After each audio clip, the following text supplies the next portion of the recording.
दोस्तों, आज के इस वीडियो में मैं आपको एक ऐसी शादी के बारे में बताने जा रहा हूँ जिसमें ना लड़का राजी होता है ना लड़की और ना ही लड़के के परिवारजन यानी घर वाले। फिर भी यह शादी होती है। यदि कोई राजी है तो कह सकते हैं कि लड़की के परिवारजनों में से कुछ सदस्य बस, और उसके बाद शुरू होता है इस तरह की शादी को कराने की कवायद। खास बात यह है कि जिस लड़की की शादी होने वाली है उसे भी पता नहीं होता कि किस लड़के से उसकी शादी होने जा रही है, और इधर लड़के को भी पता नहीं कि थोड़ी देर के बाद उसके परिवारजनों के उपस्थिति के बिना उसकी शादी होने वाली है। आपको जानकर हैरानी होगी कि अगर इस शादी से लड़का ना नुकुर करता है तो उसके साथ मारपीट भी की जाती है, यहाँ तक कि बंदूक की नोक पर शादी कराई जाती है। क्यों? सुन के हो गए ना हैरान? लेकिन यह सच है। इस तरह की शादी को पकड़वा विवाह कहते हैं। जी हाँ, हम बात कर रहे हैं पकड़वा विवाह के बारे में, यानी जबरिया शादी के बारे में।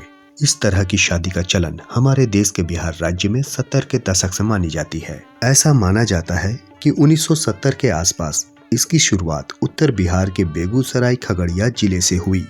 फिर यह नवादा, लखीसराय, वैशाली, सहरसा, सुपौल, हाजीपुर, मुंगेर, कोसी, भागलपुर, बांका, जुमई, मोकामा होते हुए बख्तियारपुर तक फैल गई। इन सब जगहों पर पकड़वा शादी का चलन जोर पकड़ने लगा।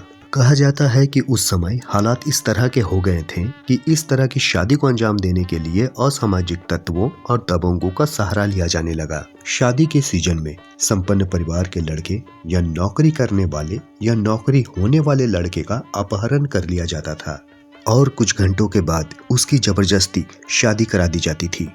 उस दौर में अगर किसी संपन्न परिवार का लड़का मैट्रिक या इंटर की परीक्षा दे रहा होता था तो परीक्षा के अंतिम दिन उसके घर वाले लड़के के साथ परीक्षा केंद्र में होते थे ताकि लड़के का अपहरण ना कर लिया जाए।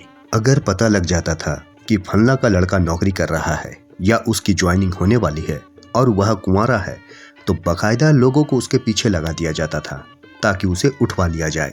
अमूमन इस तरह की शादी इसलिए की जाती थी ताकि गरीब परिवार की बेटी की शादी किसी नौकरी वाले लड़के या संपन्न परिवार में हो तथा दहेज ना देना पड़े। लेकिन यह कुप्रथा अनेक समस्याओं को जन्म देने लगी, जैसे लड़के के परिवार द्वारा लड़की को ना अपनाना या लड़की को प्रताड़ित करना या लड़के द्वारा लड़की को छोड़ देना और दूसरी शादी कर लेना या फिर शादी करवाने के लिए लड़के के साथ मारपीट किया जाना। हालांकि यह प्रथा अब खत्म हो चुकी है, लेकिन अभी कुछ समय पहले 29 नवंबर 2023 को वैशाली जिले में एक सरकारी शिक्षक को स्कूल से अगवा करके उसी गांव के एक लड़की से पकड़वा विवाह करा दिया गया।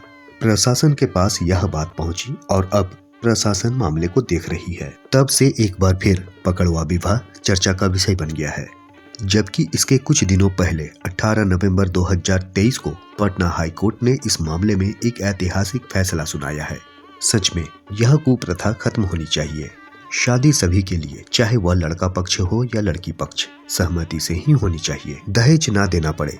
हालांकि दहेज लेना और देना दोनों कानूनन अपराध है।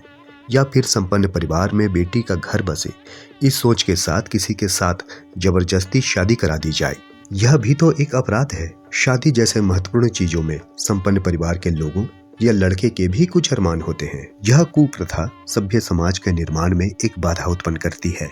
हालांकि यह अब खत्म हो चुकी है, फिर भी रुक रुक कर इस तरह पकड़वा विवाह जैसी घटना का होना समाज को शर्मसार करती है। इसलिए अब यह पूरी तरह से खत्म होनी चाहिए ताकि शादी के बाद दो घरों का जुड़ना एक सुखद अनुभव हो।